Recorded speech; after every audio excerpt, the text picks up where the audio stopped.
ngoba igubhu isetshenziswa abantu abaningi khona osisi laba abathengisayo imizimba Okay. bayisebenzisa igubhu Okay. kunabantu abanama tavern bayisebenzisa kunabantu bakho mhlawumbe abawu50 ekufanele bahlale bekhona Friday kufanele bahlale bekhona Saturday ekufanele bahlale bekhona Sunday labo bantu even wathola ishumi noma u20 ugijima eKasibiya tavern ayodlala yo 20 rand wakhe kuye ufostwa ezinye zezinto esuke sikhandile kuwe ngoba banokufika abanithola ukuthi uyi owner yendawo la kuthengiswa khona imizimba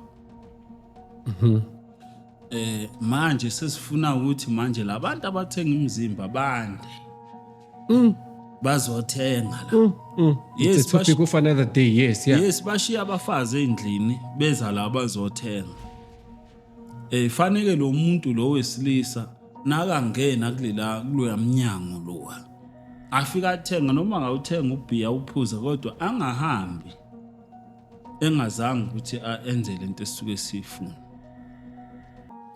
so angifuni ukudalula